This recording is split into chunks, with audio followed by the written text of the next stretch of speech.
A dangerous storm is coming to the United States over the next few days, producing severe weather in the form of damaging winds, large hail, and tornadoes, in addition to some very heavy rainfall and some localized flash flooding. We're going to be talking about your major heat wave that will continue through the weekend, but a relief from the heat is on the way, and tropical update at the end of the video. You know what to do. Subscribe to the channel if you are new here, especially if you're new to the channel. So we do daily weather forecast breakdowns. Also, like the video by giving it a thumbs up, especially if you enjoy the forecast. Share it with a friend, family member on social media, and of course, jot down any comments, questions, concerns you may have in the comment section down below this video. We're here 24/7 to answer any and all questions, comments, concerns that you do have. We do have scattered severe weather likely through the rest of the evening, with a slight risk of severe weather in eastern Wyoming, northeast Colorado, southwestern portions of South Dakota, western Nebraska, including the Nebraska Panhandle, and a far northwest smidge of Kansas,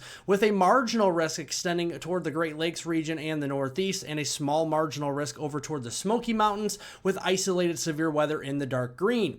We are looking at the potential for up to 70-mile-per-hour wind gusts with any of the stronger storms in the high plains.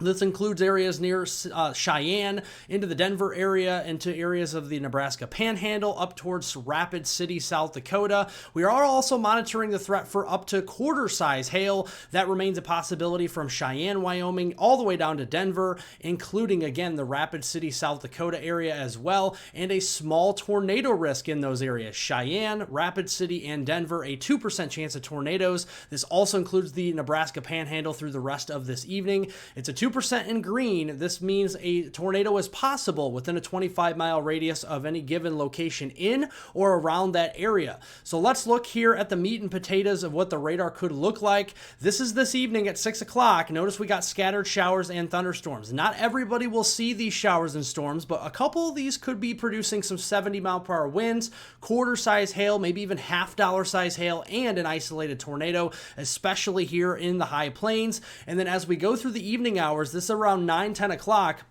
a line or at least a cluster of storms will develop there into the Nebraska Panhandle down in northeastern Colorado. This could bring maybe a line of some damaging winds into areas there in western Nebraska and northeastern portions of Colorado. Otherwise, isolated, widely scattered thunderstorms that could be supercellular in motion and potentially producing isolated damaging winds, large hail, and a very small tornado risk through portions of Kansas, Missouri, Illinois, and northern Indiana. A higher focus for clusters of storms in Iowa will come after midnight into just before daybreak on Wednesday. Omaha, Des Moines, Waterloo, those areas around 3 a.m. to around 7 a.m. could be seeing some very heavy rainfall with those storms, as well as they'll be efficient rainfall producers. And we look at that and we could see areas of over 2 inches of rain between now and daybreak on Wednesday. This is through 7 a.m. Areas near Des Moines and Ames, all the way back into Omaha, Lincoln, and North Platte, into the Hastings area, all the way back there even into Denver. We could be seeing some pretty heavy rainfall. Now, within this area, there will also be areas that see basically no rain or a trace of rainfall. So there will be the haves and there will be the have-nots when it comes to the rainfall. Watch out for flash flooding in some of those areas. Now, further to the east, it's more isolated coverage of showers and storms. Indiana, Ohio, up there into Pennsylvania, upstate New York, Vermont, New Hampshire, and Maine. These are just kind of here and there type of thunderstorms. If you get under one of those, consider yourself lucky for a good downpour, and those will really fade over the next few hours. Going in towards midnight, we really don't see a lot happening. Maybe a storm cell near Chicago or Kankakee, maybe a storm cell in Grand Rapids or Detroit. Other than that, very quiet. 95% of us will be dry across the eastern U.S. once we hit the midnight hour. And looking at tomorrow on Wednesday, June 25th, we have a marginal risk of severe weather back in the high plains of Montana, Wyoming, and Colorado, all the way through portions of the Midwest, the Ohio Valley, and southern Great Lakes toward the Mid-Atlantic here.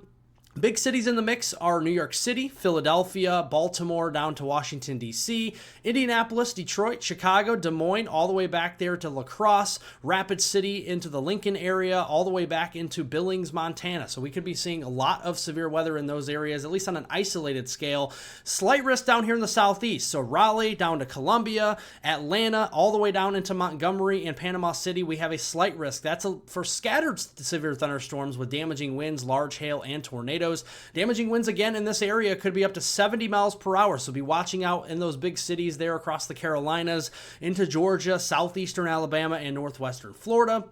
The lower threat for hail is because you're underneath the ridge of high pressure, and at the surface it's warm. We got a thin, warm, and very narrow warm layer aloft that actually will prevent hail growth across the southeast and the high plains, but we could be seeing some quarter-size hail at times. There will be enough rotation where we could have a couple of isolated tornadoes from southwest Wisconsin into northern Iowa as we go through the day tomorrow, especially afternoon and evening. A 2% chance covering areas from Madison, Prairie du Chien, La Crosse, back there to Waterloo, Cedar Rapids, Des Moines, and just north of Omaha. Be keeping a very close eye on that. A lot of instability, a lot of storm energy to work with for tomorrow up into Iowa, up to 4,000 joules per kilogram. That will get those storms really robust through the late afternoon and evening. This is your STP, the significant tornado parameter space. The higher the number, the more rotation there is in the atmosphere. Starting off in the morning at 7 a.m., not much rotation out there. But as we progressively go through the morning into the afternoon, notice those values go from 1s to 2s to 3s, all the way up to 5s across northern Iowa, southeast Minnesota, and southwestern Wisconsin, noting there is rotation in this atmosphere, so a couple of tornadoes will be possible beginning around early to mid-afternoon, 2, 3 o'clock, and going all the way through the mid-evening hours, 9, 10 o'clock here as we go into Wednesday. Wednesday morning, ongoing showers and storms in clusters. These will be mainly heavy rainfall producers from South Dakota into eastern Nebraska and Iowa as we go into the daybreak on Wednesday. Those will clear out a little bit. They'll shift north, so Minneapolis, St. Paul, La Crosse, Duluth, all the way up there toward Wisconsin Dells and Green Bay. Going to be a wet day tomorrow with steady rain, some rumbles of thunder in there at times. Severe weather will remain low further up to the north as the atmosphere remains stable on the cool side of the boundary, more unstable the further south you go, and that's where we're going to see more storms really develop quickly across Nebraska, Iowa, into southeast Minnesota, Wisconsin, and northwest Illinois. And a couple of these could produce damaging winds, large hail, and some tornadoes, in addition to some very heavy rainfall. And here's the instability across portions of the southeast. A lot of storm energy out there, again, anywhere from 2,000 to as much as 5,000 joules per kilogram across this region. Starting off tomorrow, very quiet, very dry across the east and the southeast. By midday into the early afternoon, say noon to 2 o'clock, we're going to see storm development, and you don't know where these storms are going to pop up. These are your popcorn-type storms that develop out of nowhere across the mid-Atlantic, the southeast, a little bit higher coverage there into the Carolinas by mid-afternoon, and those will have a tendency to push either southwest or southerly, so you're going to have to look to the north and northeastern horizon to see these storms coming in the Raleigh area, for example, Asheville, North Carolina, into Columbia, Myrtle Beach, Charleston, all the way down to Savannah, Atlanta, the Montgomery area, and Panama City. You're going to have to look to the north and northeast to see those storms coming, and they'll really peak in intensity by the early evening and then fall apart as we go after midnight into Thursday morning. Going into Thursday, June 26th, more severe weather up here into Montana, another area from Kansas all the way toward Michigan, Wisconsin, and northern Illinois, and then the southeast again from the Maryland region all the way down to Florida and Alabama and Georgia. Those areas will have isolated severe weather coverage on Thursday. Slight risk of severe weather with scattered severe storms across the Dakotas, North and South Dakota, northwestern Nebraska as we go into Friday, June 27th. This will end the week here this week. And again, it's not going to be as intense of severe weather up there in North and South Dakota as what we saw a few days ago, but scattered severe weather will be possible. Here's Thursday, scattered storms. Again, this is the ring of fire look on the western side of that ridge. We're going to start to see those storms popping up there from Kansas into Iowa, northern Missouri, all the way through Wisconsin and into Michigan there. More storms on the southeast side or underneath of that ridge in the southeast, and then a disturbance up into Montana could provide some showers and storms on an isolated coverage on Thursday afternoon and evening. Then as we go into Friday, with some bigger storms with that disturbance on Thursday in Montana, it'll shift into the Dakotas on Friday, could provide more of a mesoscale convective system with some damaging winds and hail and an isolated tornado on the leading edge of that in North Dakota, South Dakota, and northern Nebraska as we go into Friday evening. Looking at the ridge, this is the ring of fire pattern. We got the high pressure ridge across the southeast. The airflow around it is clockwise, and you can see the jet stream very strong up here with multiple pieces of disturbances moving over top of that ridge.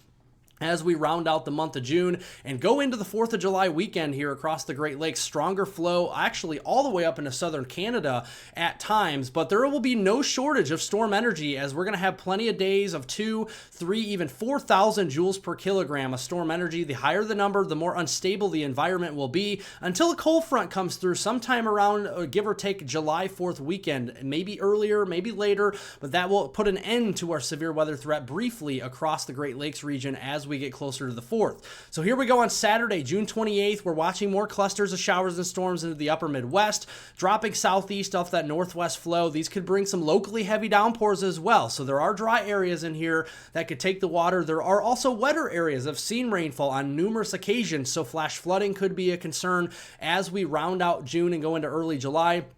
I know for the July 4th festivities right now, looking pretty active up here into the north central plains, the Great Lakes, the Midwest, Ohio Valley, and the Northeast. A little bit drier in the Southeast and then drier out west on July 4th currently. We'll keep updated on that. Looking at the ensemble guidance, a very clear-cut pattern here. We have a ring of fire where we have monsoonal moisture from New Mexico and West Texas, from the Western Gulf or Eastern Pacific, getting caught up in that ring of fire over top that ridge. That's where we have the northwest flow thunderstorm clusters, which, by the way, could produce derechos. A derecho is a fast-moving line of storms, widespread wind damage, hail, tornadoes, all that sort of stuff. Underneath the ridge, it's not like it's going to be bone dry. We're going to be seeing some rainfall here, and sometimes it could be some very heavy rainfall with some slow storm motions that could be really erratic. We could see storms develop in South Carolina, for example. They could move west for a day. The next day, they could develop across northern portions of North Carolina, drop straight south, just kind of erratic motions as we go through the rest of the month.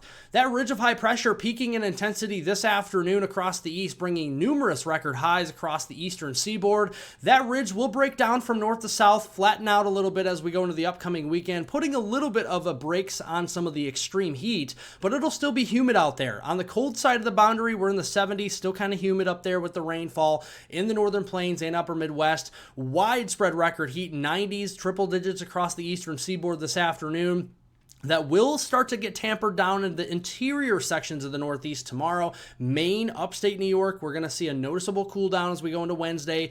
90s, triple digits across the Southeast, feeling those storms on a daily basis through the rest of the week. As we go into the weekend, the 90s may take a run back at the upper Midwest. So we're going to cool down for a few days. Then we're going to be warming back up as we go toward the end of the month of June in a big way before another cold front comes through. And even at night, the relief will be minimal because we're going to have low temperatures in the 70s, even some upper 60s out there, providing little to no relief from the heat even at night as we have muggy nights out there, very light and variable winds, which will make it for a very muggy feel as you go outside. Now looking here at the Atlantic Ocean, the tropical weather update, Tropical Storm Andrea has formed in the north central Atlantic Basin. This is moving away from North America, so no threat to land here anytime soon, not even for Europe. As this trough comes out of eastern Canada, it will engulf this tropical system and actually kind of weaken it. So Andrea will be short-lived in the north central Atlantic.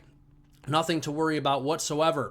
How about the East Pacific? Well, we have a 70% chance of Tropical Storm Flossie developing over the next few days, just to the south of the Mexico coast, pushing west-northwestward. This could actually bring monsoonal moisture to Arizona and New Mexico early in July, so we'll be keeping a very close eye on Flossie here and how it interacts with the Baja of California and all of that. It doesn't really develop very strong until about Saturday evening on June 28th. That's when it could be probably named Flossie, and then we could see a formidable tropical storm or low-end hurricane, a Cat 1, Cat 2 come from this as we go into early next week by Monday, June 30th, and then what happens from there? Does it turn more north? Does it turn more west? It will depend on how much moisture we see moving up into the desert southwest, so it's all about the steering current when it comes to Flossie as we go into early July. Well, thank you all for watching. I definitely appreciate it. You know what to do. Subscribe to the channel so you get daily weather forecast breakdowns here on this channel. And also like the video, give it a thumbs up, especially if you did enjoy the forecast, getting all this vital information out to more and more people. Another way to help out is to share this video with friends, family, and on social media. Anybody that you do know, share the video with. And also, if you have any comments, questions, concerns, jot them down in the comment section down below this video. We are here for you 24/7. That is our mission, to give you the most accurate and reliable weather information here on this channel. Thanks for watching, everybody. I'll see you tomorrow, and have a wonderful rest of your day out there.